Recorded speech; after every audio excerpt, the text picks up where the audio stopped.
Hey everyone, and welcome back to Roll Radio. I'm your host Sinkas, and I'm joined here today by a very special guest, Ross Peili. Ross is the creator of Hey guys. RCDY. He's the founder of RareCandy, and he's a fellow Greek, so I'm really excited to have him here. So, Ross, welcome to the show. Hey guys, Sinkas, thanks for inviting me, man. We've been part of the Roll ecosystem since the very beginning, so I'm pretty excited to be here, man. Yeah, I'm excited to Thanks have for you. having me. Absolutely. Awesome. So I think to kick things off, it would be great to have a little more info about you, your background, your upbringing. So when you're ready, just take it away. Awesome. I don't know where to start. I'll try to be super brief. So I'm mostly known as Ross Peili in the crypto scene. I think I started buying crypto back in 2016. And I get more involved, like deeply involved into Ethereum after it got out, because obviously it offers so many more opportunities besides just monetary value. And here we are after like so many years, like deep into the heart of Web3. In the meantime, I have taken up many different roles in the industry, but for many different brands and projects, ranging from writing articles for fintech media outlets to leading marketing teams for projects like CertiK, cybersecurity firm in the space. I've been advising Outlier Ventures. It's probably like the leading Web3 accelerator and fund at the moment, like a biggest VC, solely focusing on NFTs, I think, this year. And I've been advising the DApp Radar team with their tokenomics. Basically help them create the tokenomics model, the gamification aspect and everything. And in between, we were kind of slowly building up RareCandy 3D, and now we are full-time on it. Mm-hmm. Awesome. That sounds exciting. And you did mention you got into crypto in 2017. And what was the first thing that attracted you to crypto? How did you come across it? Was it NFTs? I imagine not back then, they weren't as popular, but was it just the technology, the blockchain? What was it? That's an interesting one. So it was 2016. I was in Rotterdam, Netherlands, when like a traditional trader, he was teaching me around how to trade stocks. He was taking me to the Rotterdam World Trade Center, and this guy asked me, he said, hey man, yeah, you have no idea of the finance stuff. I have no idea of computers, but so you have to help me buy some Bitcoin. And back then I did some minor research to see, what exactly is Bitcoin. I have heard of Bitcoin before, but I was very skeptical about it. I thought there's no way that something like this is already happening. And so basically I got through this guy, and for doing this service to him, he kind of left some change to me, 0.35 or something. In Bitcoin, which after 6 months or something, they started to grow, and I realized this is the real deal, what's happening here. So this is kind of how I got into the space. But I think what made sense to me and kind of dragged me deeper in the space was after I got introduced to Ethereum, and I realized that there is much potential besides just trading tokens in a market fashion. But there's a lot gamified aspects, a lot of autonomous trades, and kind of a verification systems we could use to kind of enhance the experience in various industries. And for me, I think it made total sense because I'm a passionate gamer myself. I love video games, and so a digital currency, digital goods, digital assets were just making absolute sense to me. It wasn't something I had to think over. It was something that when I realized we have NFTs or we have self-executable smart contracts, I was like, bro, this lineage real life. Mm-hmm. Yeah, absolutely. I mean, it's something you hear quite often in the space that gamers tend to get, especially NFTs, they tend to get it a little bit faster or easier than other people because they do understand the concept of owning items or even having in-game currency. That's why they get tokens and social tokens. So yeah, it's very exciting. And so I'm somebody who has been in the space for a few years now. Obviously we're seeing a huge growth in NFTs these days, but what do you think is the next thing? I mean, we have had some discussions of our own, privately. And I do know that you have some great insights, and I'd love to hear your thoughts on what is the next wave that's coming. I think something like you will see everyone, at least who's been for quite some time in the space, discussing as something that's supposed to be like the next thing is definitely DAOs. And there are a lot of compelling reasons that this is this is a fact actually. I can't say that we have a DAO that's universal that will kind of benefit or attract everyone, but I think eventually we'll start to see like smaller DAOs or like bigger DAOs, like bigger scale DAOs that can range even to the government sector. So I think that DAOs will be super important. It might be like the next hype, similar to what happened with DeFi and NFTs. But I don't think this is like progressive linear thing where we get ICOs, DeFi, NFTs, DAOs, and etc. But I think it's kind of all these different aspects of the same ecosystem will complement each other. And as time progresses, we're going to see more use cases in DeFi. We're going to see more sophisticated use cases with NFTs. And obviously, we will now see some DAO protocols being formulated. Some of them are pretty basic, like you can do some voting stuff, you can propose some ideas, etc. But I really see DAOs becoming something more powerful, something that will spread democracy in a more transparent way. Mm-hmm. 100% agree, especially on the DAO side. We're seeing that with some of our creators as well on Roll. We've been helping a few make their own DAOs. If you're reading the Social Money Times, our newsletter, you have seen some announcements there. So yeah, really excited for that next chapter in crypto as well. Awesome. And totally, man. Yeah, and you are also the founder of RareCandy, a virtual publishing house. So do you want to tell us a little bit more about that? Explain what it is and what you guys do. Yeah, sure. So in short, RareCandy is a project we started early 2020 with Andro. And now we are like a bunch of guys and girls, like we are a team of 13. And it started like an experimental side project where we kind of wanted to test what's possible with NFTs. So obviously we started releasing digital art, which was the hype back then. It still is, I guess. And we tried, to see what else is possible with NFTs. We started to discuss about audible NFTs with Mint-based back then. I think nobody had audible NFTs at that time, but we kind of pushed the guys from Mint-based to create the infrastructure to support something like that, at least on IPFS. And now you see like most of the NFT platforms, they would also allow you to mint audible assets. We created like a lot of custom use cases, like including the NCO. Maybe we can talk a little bit in depth about this later, but I guess RareCandy is not just, a publishing house for digital assets, but it's like a publishing house that showcases what's possible with NFTs besides digital art.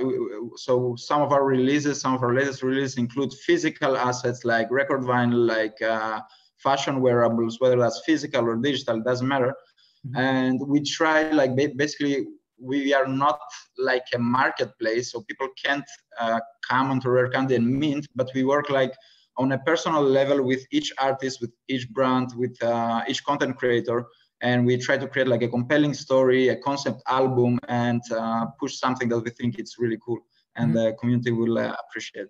Awesome. And I think you do have a physical item to show us as well. Is that the case? Yeah. I have prepared something here. So this is our first record vinyl. Like it's a 12-inch disc. Mm-hmm. Not sure if we can see it now, but I'm gonna do my best. This was released in May this year. It's from a Greek artist called Nikolaos Rafael Hadjilaskaris, and he's like the owner of Lyre Records. It's like a European record label for like techno music, electronic music, like ambient. And this is basically like a single edition physical NFT. And we will be releasing digital albums and digital tracks related to this release. But for now, this is like the only thing you can get from this release. The second release was from an Ukrainian artist, Slava Gudbarev. I think his artist name is Vyach, and it was like electro techno EP, like club music, I guess. And we're currently working on our third release from Henry Onyebuchi, is an artist from Nigeria, from Lagos. And there are much more stuff coming out. So basically, this release is not a RareCandy release. It's a release from the Ethereal Audio label. It's like an NFT-focused record label. And in this case, RareCandy acts as a distributor. So we help these guys to be able to publish these NFTs into various marketplaces, in various VR galleries, in VR clubs, and etc. And there are much more coming. I think music NFTs is going to be something very important, like in the next months. Amazing. Yeah, I absolutely agree. And we haven't seen too much of that. I think there are a few guys and a few projects pushing towards that, but I think there's still a lot of way, like a long way to go there. Amazing. 100%. Yeah, and RareCandy has their own social token, RCDY. And I want you, I think it'd be interesting to tell us how you came across social tokens in general, and then what ultimately led you to create your own. That's an interesting question. So I think the first time we came across social tokens was late 19 or maybe early 2020, when Kony Digital released Hue, one of the early social tokens, I think, social money tokens out there. And we're pretty close with Kony. We're building together in crypto voxels, kind of experimenting with audio, visual NFTs, exchange a lot of ideas. And he kind of told us, like, you can create your own token without like messing up with smart contracts or messing up with how users' funds will be held and everything. So we got introduced to Roll, and we instantly applied for RareCandy. We weren't really sure like what we are going to do with the token back then, but this is part of what RareCandy does. Like, we started to experiment. So we have implemented our token with OpenSea. People can buy our NFTs, at least RareCandy originals, for RareCandy tokens. Also, it's not yet marketed. We're working on that, but it's really interesting to see what else is there to do. So we tried to also use claimable role links to kind of include them into as unlockable content in some NFTs. That would be, for example, the 2020 collectors badge we distributed to our top 10 collectors / supporters. And basically, whoever got this NFT, this drop, they could unlock the claimable link and claim a portion of RareCandy tokens that they could later use to buy more NFTs. And I think that there are much more stuff we are currently working on. There are much more ideas shared within the team and with our artists. And I think there's a great synergy between different token standards and how you could use them together, to create a more complex system for users. Amazing. And yeah, I think Kony and Hugh are probably one of our, like, the biggest entry points for a lot of our creators to Roll, like the first thing that came across in terms of Roll. So yeah, huge shout out to Kony and Hugh. And yeah, now you've had your token for a while now. And what are some of the ways that people can earn RareCandy, and how can they use it or spend it? What are some of the things they can do with it? So this is a question we get all the time, like in our DMs and everything. Truth is that the token is not live yet, so it's not marketed. You can't purchase it everywhere, anywhere, not even indexes. I think some people have attempted to create some pools, but they were drained real fast because it wasn't like official pools. But so far, like, we have distributed around 100,000 RareCandy tokens from the total supply, and that was through some metaverse events like treasure hunts. You would visit a gallery, you would visit like one of the metro stations from Sven, and you could get like a secret QR somewhere in the corner, and if you claimed it, you would get some RareCandy tokens. In some cases, we distributed tokens to our collectors through collectors badges, through physical and digital events. Like we distributed a bunch of them in the Reworks Agora event earlier this year.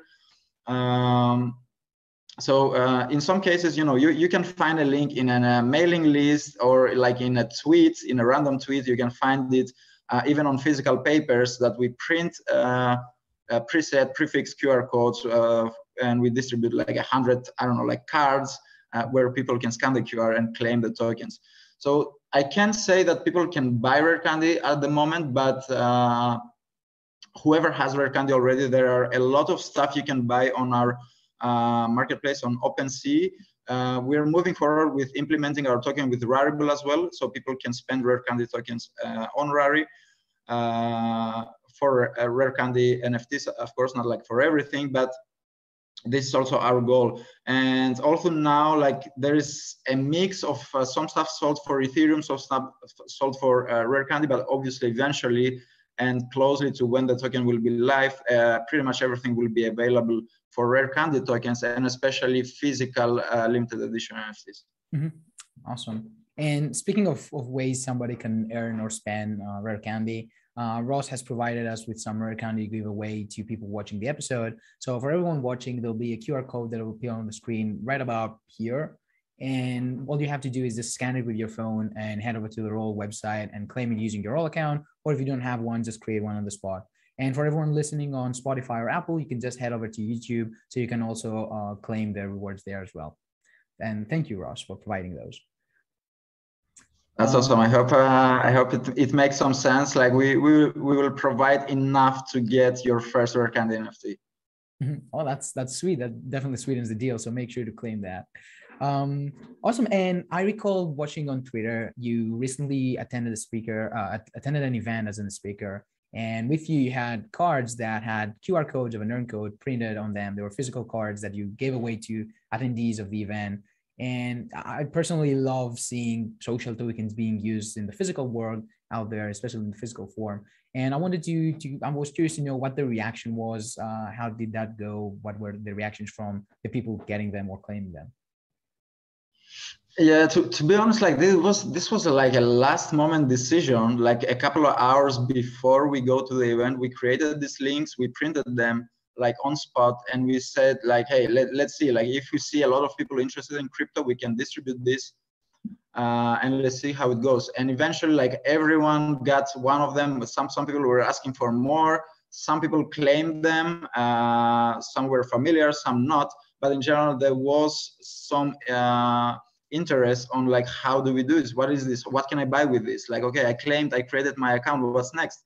And it was really interesting to see that even people who are not into crypto, not familiar with this, getting a card where you scan a QR code, but you don't go like to a kebab shop or something, but you actually claim some sort of a value, some sort of a currency, it really makes them feel like they're getting into this techie, geeky world that in the end, they realize it's not so complicated, and it's pretty much for everyone.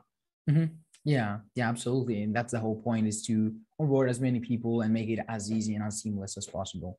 And do you want to see social tokens being used more in the physical world, in whatever form they might be, either just claiming it, I think having QR codes in different events, even just posted on the wall so people that attend can scan it, is a good way to go. But I'd also love to see social tokens being used in the physical world, so pay for things in the physical world with social tokens. What do you think there? What would you want to see how that happen? I think this is definitely going to happen. Like, for starters, we have a lot of plans of using Roll links into the physical world. Like, obviously, we keep doing our digital stuff, like VR events on treasure hunts, some community drops on Discord or on Twitter.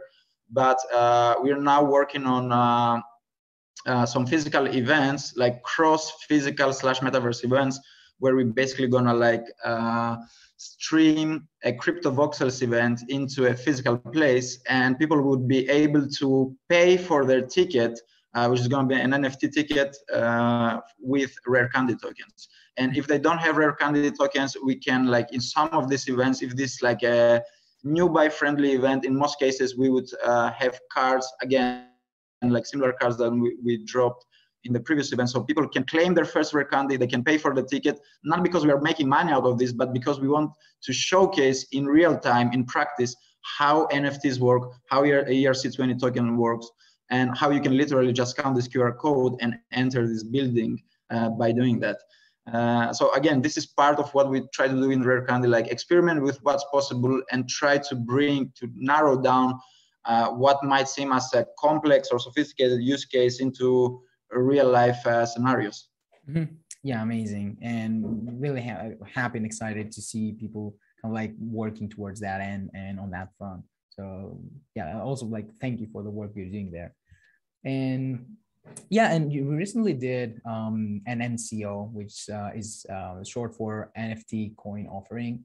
And you briefly touched on that earlier, but I'd love for you to kind of like briefly explain what it is and what it meant and how it worked, basically. Right. So the NCO is something before we came up with this title, you know, it was something we were thinking for quite some time. And after we dropped the collectors budgets for our top supporters, we thought, how could we create NFTs that could bear like a significant amount of tokens, and these NFTs could be treated as investment vehicles, like we call them NFT investment slots.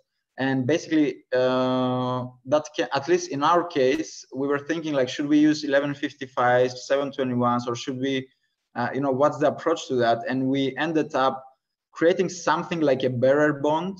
By the way, this is something that Brian D. Evans, one of our initial, let's say, supporters and investor into RareCandy, from Reblock Capital, told us like this works like a bearer bond, because basically users can buy an NFT investment slot, unlock their tokens without doing a KYC, and that means like you can be eligible for a claim or a drop that can have monetary value or not, it doesn't matter, without necessarily, you know, showing who you are, since you're using a MetaMask wallet or like a Web3 identity. Mm-hmm. So for us, this was important for many reasons. So first of all, we kind of, you know, use this scenario to filter out like random investors or like cash grabbers who just join. Like they hear NFTs, especially, you know, this year, you're probably familiar. Like everyone who uses NFTs, the term NFTs, they just want to throw money in, even if they don't understand what it is, how it works. So for us, this was like a natural filtering of the investment crowd, because we knew that, you know, if you're someone who knows how NFTs work, if you're someone who has a MetaMask wallet and crypto to buy these NFTs, you're probably the right guy, because you practically can navigate the space, right? Mm-hmm. So one thing was that, and the other thing was that we thought that this is just a new way to raise capital for NFT projects, not just via means of NFTs by selling these NFT investment slots, but also kind of trapping these ERC20 tokens inside there, so that we don't have to promise anything, or you know, the investors, they don't have to rely on us. That is similar to what was happening in the ICO era, like, hey, give us your Ethereum and maybe in 1 year, 2 years, you know, we release something and maybe you get something. So in our case, the deal was that you get the NFT and you instantly are able to unlock the tokens into your wallet, and you are able to do whatever with them. Mm-hmm. So I think this is pretty exciting. So far, we have released 3 grades of the tickets. We are releasing the last grade by the end of the month, and we will conclude with the NCO. And we hopefully we will launch publicly in Q1 2022. The deal was that initially we wanted to sell all the tickets before we go public, but I think we've been in discussions with various market makers, so I think we are confident in going public even if we don't sell all the NFT investment slots. Mm-hmm. Awesome, that's amazing. Really looking forward to that. And in terms of the future, what should we expect from you, from RareCandy as a platform, but also from RareCandy the token? Just so much stuff, man. But I think, like, briefly, what we're working on right now is we completely rebrand our website. We create a Web3 friendly website where people can also store, buy, exchange RareCandy tokens. They could use them directly from our website to buy NFTs. and there's going to be some basic DeFi functionality like staking, etc. We are focusing a lot on physical asset tokenization. I can talk in detail about that, but just some use cases, physical record vinyl like the one I showed, fashion wearables. We're working with a couple local brands like Hackney Clothing, Project Symposium, consumables such as wine, which is very obvious, like good wine is as an NFT on its own. You know, it's scarce, it accrues value over time, it tastes better over time, etc. And we even talked with a local brand about tokenizing extra virgin olive oil. So there's a lot of physical assets we're trying to find an angle how to tokenize and promote in the space, but also kind of be able to create a compelling reason behind this tokenization. It's not that we want to tokenize everything, but you know, there's a good reason to be able to scan, for example, a bottle of wine or a bottle of olive oil and know where did this came from, what kind of olives, what kind of soil, what kind of you know, biological characteristics this this product has. I think this is something super important that again will revolutionize the supply chain industry, the logistics industry, and etc. So once again, we experiment with what's possible to see where NFTs could fit in the broader game, you know, in the broader picture. Yeah, absolutely. And I really enjoy seeing more physical things being explored. You know, NFTs are cool, they are all digital, but bridging the gap and bringing the physical items into NFTs, I think is something very interesting and something that we're going to see a lot of in the future. Absolutely, man. And where can somebody find out more about you, about RareCandy, about you personally, and the work that you're doing? What are some of the links that one should visit? I guess Twitter is a good start. We're active on Twitter. We were working hard like this summer, but we didn't communicate everything. We had some internal changes. We got a new creative director. We restructured the marketing team, got a metaverse affairs officer. So we kind of more active on social media. But even if we are not, like, people are free to join our Discord or ping us on Twitter. We're 24/7. Someone is going to be there and answer any questions. And if any artist or like a brand wants to release with us, also we are like a curated house. We are always open to new ideas, to new partners, and we're happy to discuss and see how we're going to do this. Awesome. And yeah, I'll have your links down in the description. So anyone who wants to join your Discord or find you on Twitter, they can do so just by checking at the description. Awesome. So awesome. To wrap things up on a more fun note, I have a very important question, but also kind of like a funny one. Do you want to hear it? Yep, shoot away. Awesome. So when you're putting cereal in a bowl, does the milk go first or the cereal goes first? Cereal goes first, man. Yeah, totally agree. There are many reasons for that, but I think mostly physical reasons. Like from a physics perspective, it just makes more sense. Like it can get messy if you fill the bowl with milk and then you try to add the cereal. Like most of it will be probably out of the bowl. Yep, totally. I don't see why people do that. Awesome. Well, Ross, it was great having you on the show. It was great talking with you and learning more about RareCandy. So thank you for stopping by. Likewise, man.